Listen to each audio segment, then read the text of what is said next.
Hello toi, j'espère que tu vas bien. Bienvenue sur ma chaîne, bienvenue chez Laurie's Art & Books. Alors aujourd'hui ça va être une vidéo pile à lire et je vais être très honnête avec toi, j'avais pas particulièrement envie de la faire.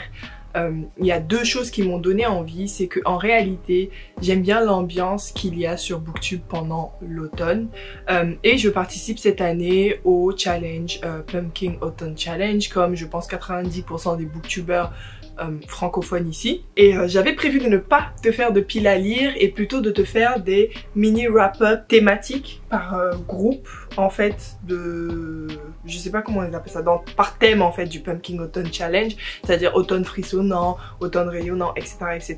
Sauf que on m'a fait remarquer que il se serait peut-être bien de marquer mes mots sur ce que je veux lire avec une pile à lire, et du coup étant donné que je suis une rebelle, je vais pas te faire une pile à lire seulement d'une Pumpkin Autumn Challenge, je vais te faire une pile à lire automnale de façon globale, c'est-à-dire qu'on va avoir la première partie où ça va être les livres qui concernent le Pumpkin Autumn Challenge et tout le reste qui sont des livres pour la plupart quand même automnales mais que je n'ai pas pu caser dans, enfin quoique il y en a certains qui auraient pu rentrer dans les cases du Pumpkin mais qui avaient déjà un livre, donc on va dire on a le Pumpkin Autumn Challenge et on a le reste. C'est parti. Alors je prends mon téléphone quand même, on a la première catégorie, c'est catégorie que je voulais dire, on a la première catégorie qui s'appelle automne frissonnant et la première sous-catégorie qui s'appelle Ghost Hunt. Pour ça, moi j'ai sorti Zone Fantôme de Junji Ito que j'ai acheté il y a pas très longtemps, d'ailleurs qui est sorti il y a pas très longtemps. Donc c'est le tome 1 qui est sorti chez Mangetsu. Donc ici il ne s'agit pas d'un recueil de nouvelles comme on peut avoir ces temps-ci, il s'agit vraiment d'une seule histoire de ce que j'ai compris. D'une seule histoire où on va suivre une jeune femme qui va être dans un internat catholique et puis on va être dans des thèmes de possession, de fantômes et de sectes. Voilà, de toute façon ce sont des thèmes que Junji Ito, je l'ai remarqué, aime bien, donc ça rentre tout à fait dans cette sous-catégorie où les mots étaient exorcisme, chasseur de fantômes, possession, enquête. Ensuite on a la deuxième sous-catégorie qui s'appelle le portrait du mal, où il fallait trouver une couverture avec un visage, c'était quoi, pas angoissant, sinistre sur la couverture. Donc moi j'ai choisi de lire L'architecte de la vengeance de Toshi Onyebuchi, qui est sorti chez Albin Michel Imaginaire, que j'ai réussi à avoir à ma bibliothèque parce qu'il coûte assez cher pour sa taille. Il coûte 18 € alors qu'il est tout petit, mais bon tu me diras, les livres sont devenus un peu plus chers, ce qui est normal vu la situation. Mais bref, dans Architecte de la vengeance, on va se retrouver aux États-Unis et on va suivre une jeune fille qui a un don et qui, je crois, quand elle voit quelqu'un, enfin quand quelque chose se passe, je sais pas quoi exactement, elle arrive à voir la mort d'une personne et un jour elle va voir la mort de son frère, de ce que j'ai compris, et il va y avoir des thématiques de violence aux États-Unis sur des noirs. Voilà, donc ça mêle un peu le surnaturel, plutôt le fantastique, je sais pas, en tout cas des dons à, des luttes réelles aux États-Unis. Sachant que ce livre il est sorti, il a été traduit assez récemment, mais il est sorti quand même il y a un moment, je pense qu'il est sorti en quoi, 2020, un truc comme ça, en tout cas ça fait un petit moment, donc j'ai hâte de me lancer dedans. On continue ensuite avec Sakuna Drop au milieu des lucioles. Pour ce thème là je n'ai rien à mettre et j'avais pas envie de me forcer à acheter un livre pour ça, donc c'était historique, drame, biographie, mémoire, frères et sœurs. Sur le coup j'ai pensé à rien, donc à la limite, attendez, je vais vous montrer l'un des livres que j'avais mis dans autres. Et je me suis dit à un moment que ça aurait pu rentrer dedans, mais it's a stretch. Vous allez me dire ce que vous en pensez. Donc j'ai prévu de lire Nelly et Phileas, Détective Globetrotter, le tome 2. Donc je vous avais déjà parlé du tome 1, j'avais bien aimé. C'est un jeunesse de chez Gulfstream, où on va suivre Nelly et Phileas, qui sont deux jeunes gens inspirés de Nellie Bly et Phileas Fogg, qui font le tour du monde et qui résolvent des enquêtes. Voilà, donc le côté historique serait que à chaque fois leur enquête s'ancre dans une réalité historique. C'est-à-dire que la première enquête c'était pendant les massacres de Jack l'Éventreur, et là c'est pendant l'exposition universelle qui s'est passée à Paris en 1800 ou 1889. Voilà un peu, donc c'est un petit peu historique, mais je sais pas si je peux quand même dire que ça rentre dans ce thème là. Dans tous les cas je n'ai rien d'autre pour cette case là et je comptais la laisser vide, donc au pire il y aura Nelly et Phileas, d'ailleurs que j'ai déjà commencé et que je suis là. On continue avec la deuxième catégorie qui est Automne de l'étrange. La première sous-catégorie c'est les mystérieux habitants de de Pottsfield, pardon. Donc les thèmes c'est automne, Halloween, Samhain. Donc moi j'ai décidé de lire le roman graphique automnal de Cross Shena et Wordy Campbell, donc qui a été édité chez 404 Comics. Donc c'est Automnal que j'ai aussi pris à la bibliothèque, qui est un roman graphique sur le thème de l'automne avec un petit peu de côté horrifique. Donc on peut voir les dessins. Je vois pas ce que je pourrais prendre de plus qui ferait automne. Et pour le synopsis quand même, on va suivre Kat Somerville qui va retourner dans sa ville d'enfance suite au décès de sa mère. Donc elle va y retourner avec sa fille en étant une femme célibataire avec un enfant. Et elle va se rendre compte que déjà il y a un mystère autour de la mort de sa mère qui n'était pas appréciée par les gens de la ville ou du village. Et en plus de ça, il commence à se passer des choses un petit peu chelou dans ce village. Et elle se rend compte qu'elle n'est pas forcément la bienvenue. Mais en même temps elle veut pas partir et bref il y a plein de choses qui vont se passer et du coup hâte de revenir pour vous en dire plus. Prochaine sous-catégorie, il s'agit de la cueillette des champignons pour laquelle je n'ai aucun livre. Donc bon, c'était forêt, récolte, poison, petit peuple. Et troisième sous-catégorie plutôt de automne de l'étrange, pour laquelle je n'ai non plus pas mis de livre, mais en réalité j'ai plein de livres que j'aurais pu mettre, mais je sais pas encore lequel et je suis pas sûre. Mais c'est In the Dark I Hear a Call et c'était dark fantasy, ambivalence, quête, duplicité, pouvoir, obscurité, lumière, etc. Bref, c'est une fantasy à peu près dark. Et le truc c'est que j'ai pas mal de fantasy dans ma bibliothèque, je lis quasiment que ça, hein, on le sait. Mais dark, je suis pas sûre de quel niveau de dark est-ce qu'il faut aller, jusqu'à quel niveau de dark, bref. Pour cette case là, pour l'instant, on va dire que j'ai rien. Et dernière sous-catégorie de la deuxième grosse catégorie, c'est soit vent, rêve, cendre et néant, soit nuit, noir, âme et souhait. Donc c'est contes gothiques, macabres, sorcières. J'ai décidé de lire les histoires extraordinaires d'Amy LTR, voilà, que j'ai aussi eu à la bibliothèque. Décidément, cette pile à lire, elle est à 50% constituée de ma bibliothèque, enfin de ma médiathèque de la ville, donc qui a été édité chez Flammarion. Et en fait, c'est une sorte de recueil de contes un petit peu gothiques qui sont aussi illustrés. Je vais essayer de vous montrer un peu. Mais voilà comment ça se compose. C'est de la jeunesse, donc je pense que je vais me lancer dessus très bientôt. Ça va se lire assez vite. Et c'est parfait pour cette sous-catégorie. Voilà, c'est fini pour la deuxième grosse catégorie. On va passer à la troisième. On a automne, douceur de vivre. Et pour cette catégorie, enfin, j'ai tout rempli. Premièrement, c'est deux citrouilles en valent mieux qu'une. Donc lire une duologie complète et commencer une ou en terminer une. Je vais vous mettre ici parce que je l'ai pas encore. Et pour le coup, je pense que je vais l'acheter en e-book parce qu'il coûte tellement cher en vrai.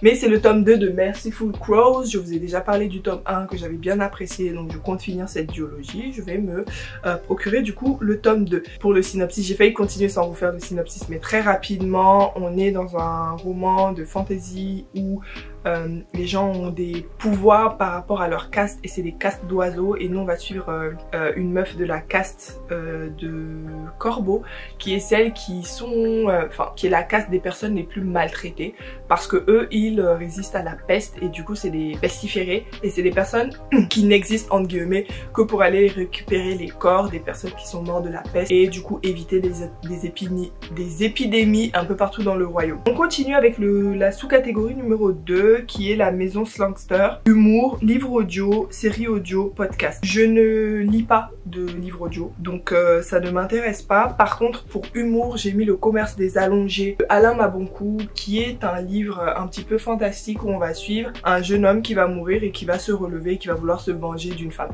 Voilà, tout ça au Congo. Et en fait j'ai jamais lu Alain Maboncou mais il est connu pour avoir pas mal de touches d'humour dans ses livres, beaucoup de satire, donc j'ai hâte de me lancer. En plus c'est un livre de la rentrée littéraire. Je pense que pour celui-là je vais vous faire un mini vlog dédié, donc vous en entendrez parler très bien. Troisième sous-catégorie, il s'agit de Il n'y a jamais trop d'épices dans ma pumpkin pie. Donc c'est nourriture, enfance, famille, transmission, plaisir non coupable. Donc pour famille et transmission, je vais vous le mettre ici parce que il arrive mais il n'est pas encore arrivé à la maison. J'ai choisi de lire La prophétie des sœurs serpents de Iris Labo Cabera, qui est une autrice martiniquaise que je vous ai encore une fois présentée pendant dans ma vidéo de la rentrée littéraire des auteurs afro. Je vais la mettre là pour ceux que ça intéresse. intéresse et qui ne l'ont pas vu. Il s'agit ici d'une jeune fille qui va rentrer en vacances chez sa grand-mère, ça ne l'intéresse pas, au début en tout cas. Pour elle, la Martinique c'est inintéressant, etc. Sauf que quand elle va arriver, elle va apprendre des choses, elle va se rendre compte que la Martinique à laquelle elle pensait n'est pas du tout celle qui est réelle en fait, que la Martinique est un pays qui a été meurtri par la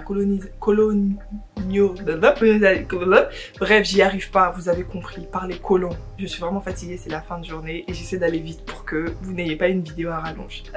Bref, et je sais qu'il va y avoir un parallèle avec une autre temporalité, je ne sais pas laquelle étant donné que j'ai pas commencé ce livre. J'ai trop hâte, j'ai trop hâte, j'ai trop hâte. Je vous avoue que j'ai trop hâte. Celui-là aussi, je pense que je ferai un mini vlog rien que pour lui, étant donné que c'est c'est pour la série en fait, pour la rentrée littéraire des auteurs afro, tout simplement. On continue avec la dernière sous-catégorie qui est Chante-moi une chanson Sasnash. Chante-moi une chanson Sasnash, bref. Les mots c'est mythe et légende, voyage dans le temps, magie, dépaysement. Et pour ça, j'ai mis le livre de Phoenix de Nnedi Okorafor que je vais lire en LC avec 2 cops de Bookstagram. Donc voilà, dans le livre de Phoenix, on va suivre Phoenix qui va un peu raconter son histoire. Je vais m'arrêter là, mais Nnedi Okorafor c'est de l'African Futurism. Les persos, quoique celui-là même, je dirais plus que c'est de l'Afro-Futurism parce que je l'ai commencé et il y a une bonne partie qui se passe aux États-Unis. Donc en réalité je sais pas trop sur quel pied danser, mais en tout cas c'est assez intéressant. Et pourquoi je l'ai mis dans cette catégorie là, parce que mythe et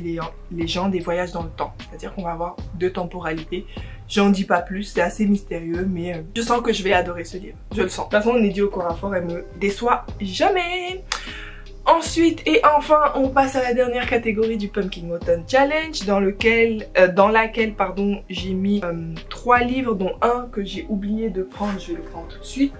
Voilà, bref, on commence avec We're All Born Naked and the Rest is Drag. LGBTQIA+, amour de soi, diversité, inclusivité. J'ai décidé de lire Enfin Galante de V.E. Schwab qui est dans ces très belles éditions Illuminate. D'ailleurs, pardon, je fais ma petite pub, mais j'en ai toujours 2 à la maison de cette version là, donc j'en vends une. Faut vraiment que je la mette sur mon Vinted. En fait c'est sur le Vinted de mon copain et à chaque fois je vais le mettre pour ceux que ça intéresse. C'est une très belle édition, c'est pas du tout sale, hein. Ça fait partie de la couve en fait, le blanc un petit peu cassé. C'est vraiment très beau. Bref, j'ai fini de faire ma promo. On continue. J'ai mis celui-là tout simplement pour inclusivité parce qu'il me semble que le personnage principal est muette. Voilà. Voilà, c'est à peu près tout. Avant-dernière sous-catégorie, il y a You Cannot Eat the Money avec écologie, anticipation, science-fiction et post-apo. Bon, je pense qu'il n'y avait pas de meilleur moyen pour mettre Jeunesse de la cité de N.K. Jemisin que j'ai emprunté à la bibliothèque. Décidément ma bibliothèque elle a tout, n'est-ce pas? Elle a les meilleurs livres, voilà. C'est un livre de N.K. Jemisin qui est de la science-fiction où on a une personnification entre guillemets des villes des États-Unis, notamment New York, etc., ou Manhattan et autres. Bref, et il y a quelque chose qui va venir mettre en danger en fait la vie de ces villes-là. Et du coup il va se passer des choses. Je sais pas quoi exactement, mais à part le fait que c'est quand même un pavé, j'ai vraiment hâte. Oh, quoique, il fait moins de 500 pages, j'aurais pas dit. Mais il est écrit quand même un peu petit, bref. J'ai hâte de le lire et puis du coup, voilà. Et pour la dernière sous-catégorie, j'ai le don de Merrywick avec bienveillance, amour, aider son prochain, guide, sororité, relation, guérison. Et pour ça, j'ai mis le tome 3 de Le Monstre d'Einstein qui est sorti il y a quelques jours là. Donc de Ryo Miyanaga chez Casterman et Le Monstre d'Einstein. Franchement, il n'y a même pas une ou 2 vidéos, je vous en parlais, je vous disais que le tome 2 était trop bien, que j'avais hâte que le tome 3 sorte. Je pensais que c'était fin septembre, mais finalement, je l'ai retrouvé là à Lille quand je me suis baladée au Furet du Nord. J'ai hâte de finir. Et en fait dans Le Monstre d'Einstein il y a beaucoup de bienveillance. C'est la trope de la found family, donc les 2 personnages principaux sont très bienveillants. Ils sont dans un voyage en fait pour chercher quelque chose que je vais pas vous dire parce que ce serait vraiment spoiler. Mais en fait il y a de la bienveillance partout parce qu'au final ils vont croiser des gens. Tu te dirais que ça va pas très bien se passer parce que c'est souvent ça qui se passe dans les livres, mais en fait pas du tout.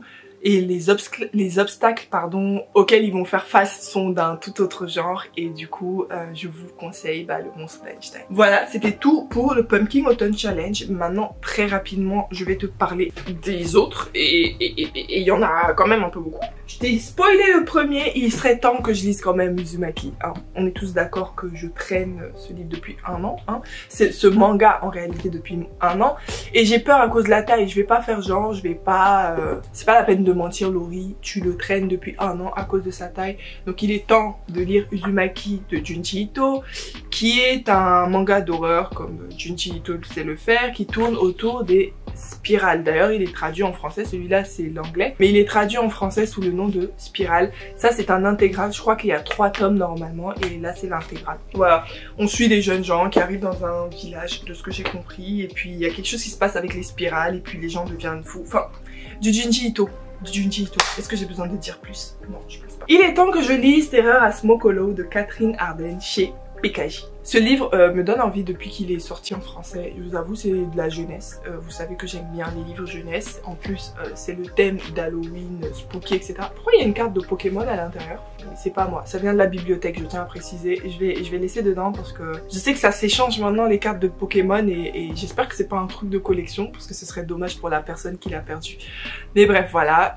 On va suivre une jeune fille qui va découvrir un livre qui a une histoire dedans et qui est un peu spooky, et des jours après elle va partir sortie scolaire et elle va se rendre compte que les lieux décrits dans son livre sont ceux là où elle est, et du coup il va y avoir une petite aventure spooky, et du coup j'ai hâte de le lire.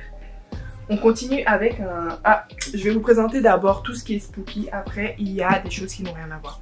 Je vais essayer, même si je suis pas sûre d'y arriver dans le bon sens, ça serait mieux, de lire ces 2 tomes là, le tome 1 et le tome 2 de l'école emportée, qui sont aussi de l'horreur, de Kazuo Umez, où on va suivre en fait des jeunes gens qui sont dans une école. Il va se passer, c'est une sorte de post-apo où il va se passer quelque chose, et leur école va se retrouver pas dans le monde où ils étaient avant, et du coup les enfants ils vont devoir se débrouiller seuls, et voilà, c'est des primaires, hein, donc voilà.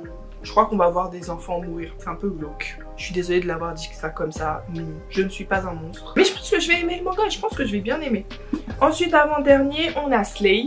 Il serait temps que je les lise quand même. Slay de Brittany Morris, que j'ai reçu des éditions Akata, que je remercie encore une fois. Celui-là, il m'intimide un peu parce que j'ai trop envie de l'aimer. Et genre, si je suis déçue, parce qu'il y a eu une période où j'étais que déçue par mes lectures. Et je suis sûre que si je m'étais lancée dans ça, j'allais être pessimiste et pas aimer.